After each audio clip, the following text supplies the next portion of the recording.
Bonjour tout le monde et bienvenue à cette édition BookTube. Aujourd'hui, je vous parle d'un livre que j'ai vraiment, vraiment, vraiment, vraiment beaucoup apprécié. Je vais juste faire une petite mise en garde avant de commencer parce que juste le fait de vous présenter ce livre-là, de vous en lire des extraits, de vous en parler, ça pourrait faire émerger des émotions pour des personnes qui auraient pu avoir vécu des situations semblables. OK? Donc, ce livre-là, c'est un guide pour prendre soin de soi en tant qu'enfant d'un parent atteint de maladie mentale.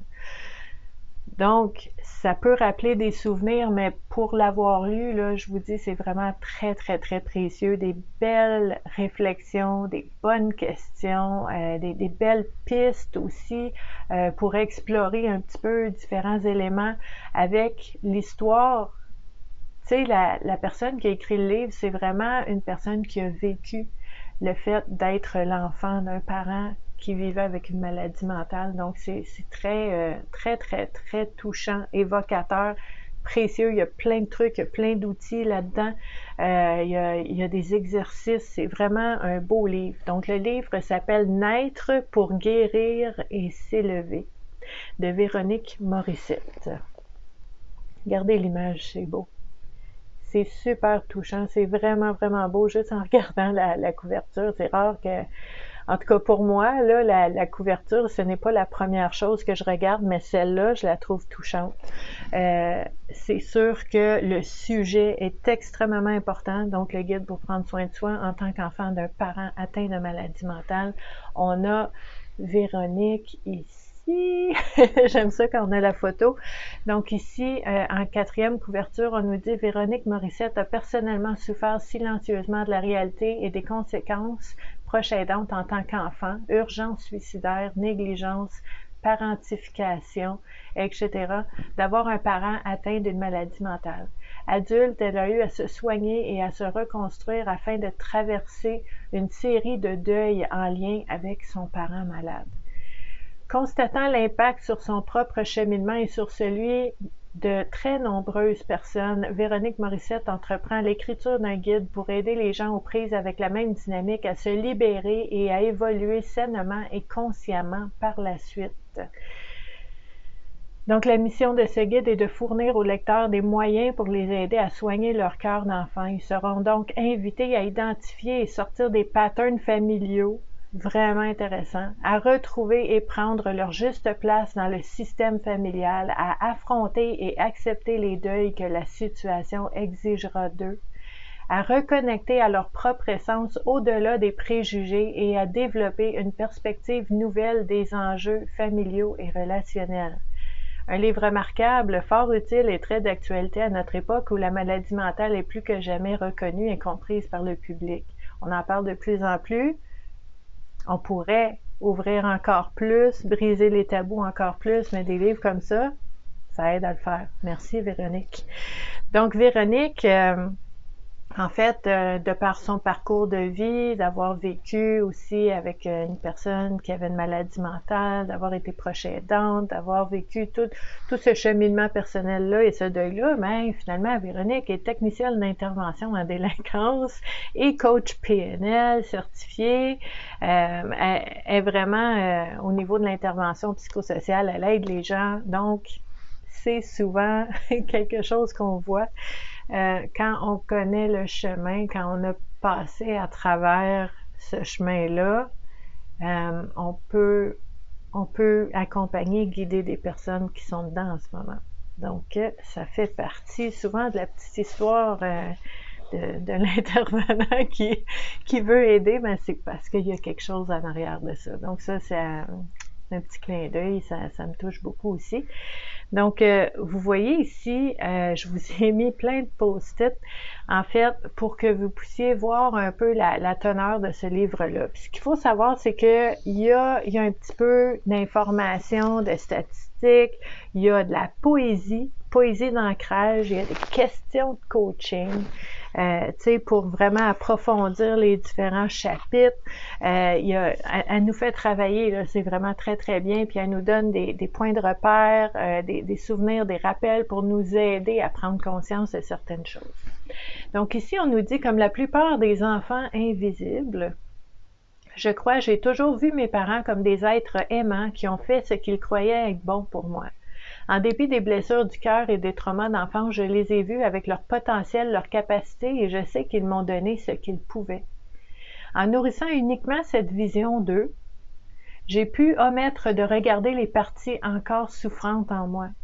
Donc, en étant tellement indulgente, tolérante, bienveillante envers les parents, ça l'empêchait d'aller toucher à sa propre souffrance, comme si les deux ne pouvaient pas exister en même temps. C'est très, très, très intéressant parce que c'est comme ça souvent qu'on le vit quand on est un enfant qui a vécu avec des parents ou un parent qui avait des défis au niveau de la santé mentale, mais tu sais, tu vas être loyal à ton parent. Donc, non, je souffre pas, je suis bien.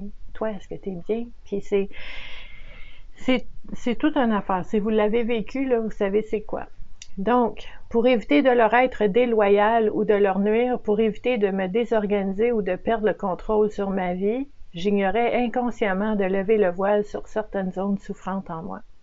Puis, ayant décidé d'aller jusqu'au bout de la douleur afin de retrouver ma pleine paix d'esprit, j'ai renoué complètement avec tous les besoins inassouvis en moi pour achever mon travail de guérison du cœur. Là, elle nous parle de son expérience, Véronique. C'est vraiment très, très beau. On est dit ici, il y a un moment où est-ce que quand on prend soin des autres, et surtout quand on est un enfant qui prend soin de son parent, il y a un moment précieux où est-ce que, c'est vraiment beau, il y a une travailleuse sociale qui a posé la question à une jeune femme après qu'elle a annoncé le décès de son père. Puis là, il fallait qu'elle prenne soin de sa mère maintenant, qui était à la suite d'un internement en psychiatrie. Donc, très occupée, la jeune fille, son père est décédé, là, on switch, il faut que je m'occupe de ma mère qui est internée en psychiatrie. La travailleuse sociale demande, et toi, qui prend soin de toi?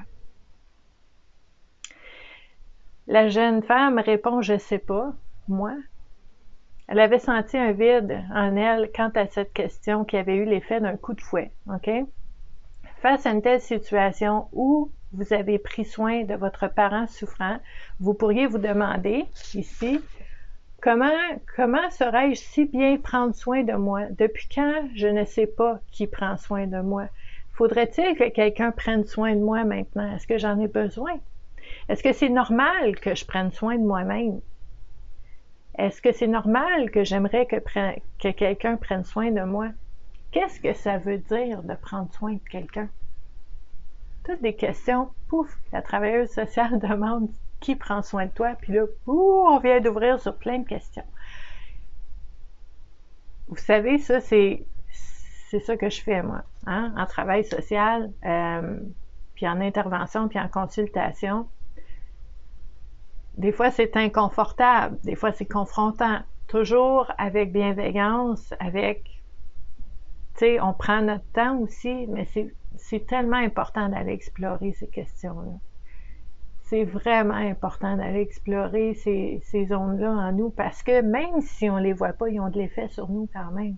Les impacts sont là, même si on ne sait pas. Donc, autant le savoir, autant l'avoir vu, OK? Très important. Ici, on nous parle de responsabilité personnelle. En se réappropriant son propre pouvoir, en devenant responsable de soi uniquement, on perd le besoin d'être responsable de l'autre. On lui laisse son pouvoir. On récupère notre propre territoire et on apprend à respecter celui de l'autre personne. C'est en étant attentif à soi-même, à ses modes défensifs, à ses schémas de pensée, qu'on s'enrichit réellement.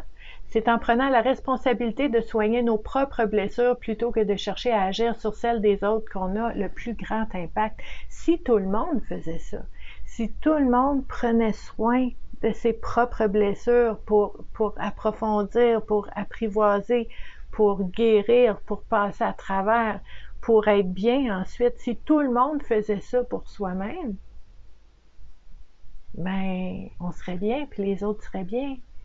Mais on ne peut pas le faire pour quelqu'un d'autre.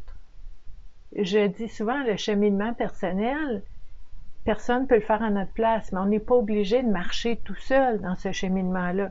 Mais c'est nous qui allons le faire. Donc, on a ici, je vous disais, poésie d'ancrage. Je vous donne un exemple ici, tel un nouveau-né. N'es-tu pas fatigué de te traiter en tyran, de te critiquer, de te culpabiliser, de vivre en contraction? Vois-toi tel un nouveau-né pour qui tu serais prêt à tout. Sois cet être que tu accueilles et que tu réconfortes à bras ouverts avec facilité et affection. Promets-toi de ne pas savoir, de ne pas comprendre, de pleurer, de t'émerveiller. Tous les besoins humains attendant qu'on y réponde pour que tu te sentes enfin satisfait sont naturels. Sans jugement, donne-toi tout sans retenue. Permets-toi d'exister exactement comme tu es. Laisse le mouvement de la vie traverser ton corps pour cesser d'avoir mal. Le regard neuf prend l'amour, tout l'amour que tu peux aujourd'hui. Demain, ce sera un peu plus, et après-demain, encore plus.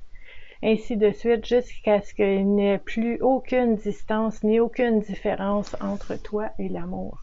C'est beau, hein? Ici, on nous nomme certaines statistiques qui sont importantes aussi à comprendre. Hein? Une personne sur 5 sera affectée par un trouble mental au cours de sa vie. Selon l'Institut national de la santé publique du Québec, moins de la moitié des personnes affectées par un trouble mental consultent un professionnel. 20% des gens, une personne sur 5, regarde autour de toi, regarde ta famille, tes amis, tes collègues, tes voisins. Tu as 5 personnes dans une pièce, il y en a une qui va avoir dépression, anxiété, qui va se passer quelque chose au niveau de la santé mentale. 1 sur 5. Et plus de la moitié de ces gens-là ne demanderont pas d'aide et de soutien d'un professionnel. Moi, ça, ça me fait quelque chose. En fait, non, c'est ça. Je suis intervenante, je suis là pour accompagner, pour aider. Ça vient me chercher que plus de la moitié des gens ne vont pas chercher ce soutien-là, en fait. Pour différentes raisons, on s'entend.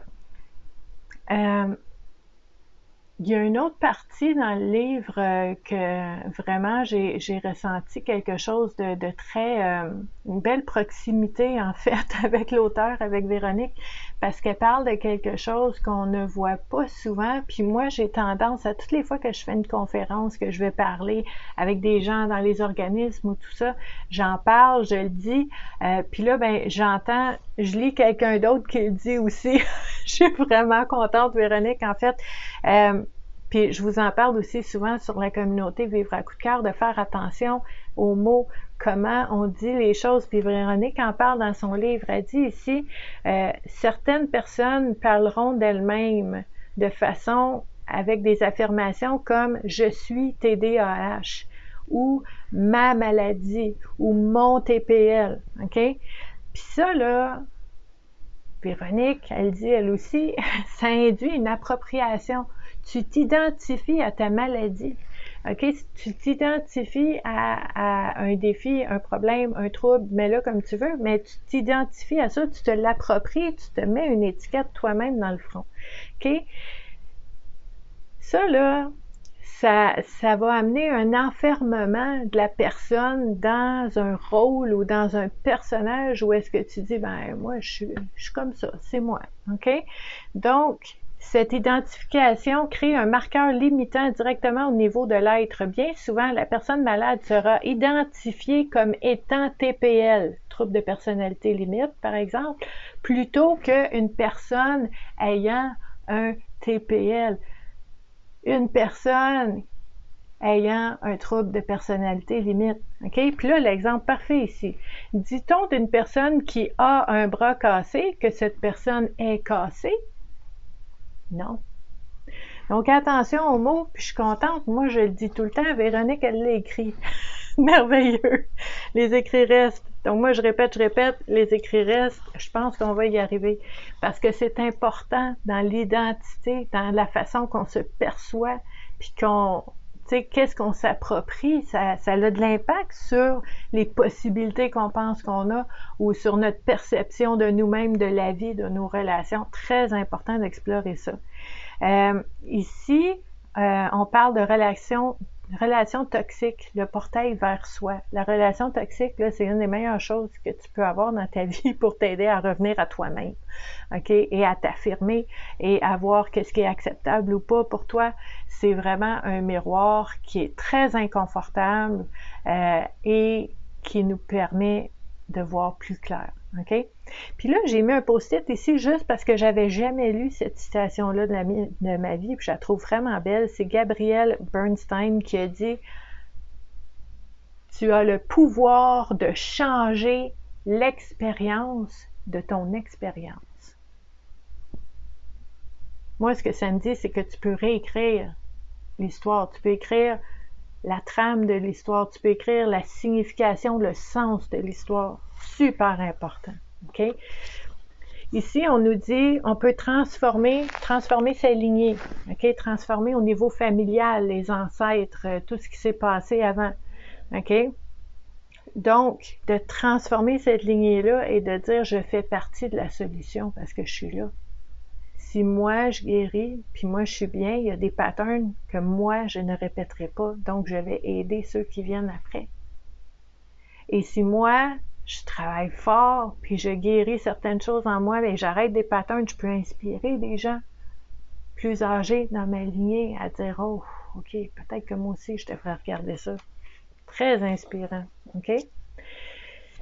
Ici, on nous dit, attendez un petit peu, on a toute une section aussi sur le fait de vivre avec un parent suicidaire, un parent qui a des idées suicidaires. Quand on est enfant, c'est pas évident à vivre et ça laisse des séquelles même quand on est adulte. Donc, une section très, très, très intéressante à aller explorer aussi. On nous parle aussi, vous voyez, hein, c'est très... on touche à tout là, dans ce livre-là, donc il faut être prêt là, à avoir des souvenirs, peut-être des fois des flashbacks, ça va faire émerger des choses, ce qui est bien. Vous pouvez aussi lire ce livre-là dans le cadre d'un accompagnement avec un professionnel, ça peut aider aussi. Comme ça, s'il y a des choses à aller explorer ou à ventiler, ben vous n'êtes pas seul avec un livre, vous pouvez avoir de l'aide. Puis il faut savoir qu'à la fin de ce livre-là, il y a plein de références, des ressources, hein, très important. Mais il y a aussi, je vais appeler ça un beau rayon de soleil dans ce livre-là, des éléments clés qui peuvent nous aider à trouver des trucs, des moyens pour s'aider à cheminer à travers cette situation-là où est-ce qu'on a été un enfant qui prenait soin d'un parent qui avait une maladie mentale. Donc, on nous dit ici, entre autres, être le parent que vous auriez aimé avoir. Donc, c'est toute cette notion de dire qu'en tant qu'adulte, aujourd'hui, on ne peut pas effacer ce qu'on a vécu. Mais est-ce qu'aujourd'hui, moi, comme adulte, je peux être le parent que moi, j'aurais aimé avoir quand j'étais plus jeune? Soit pour vos propres enfants, si vous avez des enfants. Donc, comment moi, je peux être le parent pour mes enfants que moi, j'aurais aimé avoir, ok? Et si vous n'avez pas d'enfants, ok? Ben, comment tu peux t'accompagner toi-même dans ta vie, ok? De dire comment moi, je peux m'accompagner moi-même comme le parent que j'aurais voulu avoir. Est-ce que je peux arrêter d'être si dur envers moi-même? Est-ce que je peux agir de façon bienveillante avec moi-même? Je fais des liens, là, mais c'est tout ça en même temps. Donc, c'est très, très, très précieux comme réflexion. Je vous dirais vraiment, très honnêtement, tu sais, moi, j'ai lu ça. Moi, je suis intervenante sociale depuis plus de 25 ans. Fait que moi, c'est extraordinaire comme lecture. J'ai vraiment, vraiment, vraiment aimé. Mais tu sais, si pour vous, ça vient ouvrir des portes puis des boîtes de Pandore avec plein d'émotions, puis là, vous voyez, tu sais, les émotions sont là, puis les pensées reviennent, puis les souvenirs, puis des fois des idées récurrentes, puis que vous dites, là, ça m'empêche de me concentrer, puis là, j'ai ouvert quelque chose, ben restez pas seul avec ça.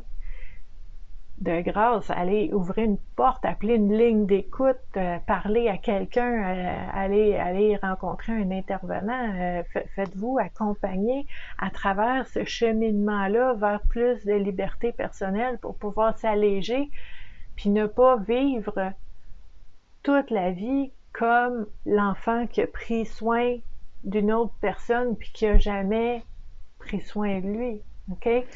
Ça peut s'apprendre, ça peut s'explorer, mais c'est plus facile des fois en étant accompagné. Donc, n'hésitez pas à demander de l'aide. Très, très, très important. Et si c'est un livre qui vous intéresse, mais je vais vous mettre en fait sous la vidéo un lien pour pouvoir en savoir un peu plus sur ce livre-là. Et vous allez trouver aussi sous la vidéo tous les différents endroits que vous pouvez joindre la communauté Vivre à coup de cœur pour pouvoir parler de tout ce qui touche au bien-être et à la santé mentale. Donc, il y a des exercices, des outils, différentes approches. On fait des activités ensemble, interactives, en direct. Je vous propose des réflexions. Il y a des conférences aussi, des fois gratuites. Donc, il y a vraiment un peu de tout. Si vous aimez tout ce qui touche au cheminement personnel, la connaissance de soi, les relations, la communication, la psychologie. On fait tout ça, en fait, sur la communauté Vivre à coup de cœur. Donc, n'hésitez pas à venir nous rejoindre et ben, je vous dis merci d'avoir été là et à la prochaine. Bye!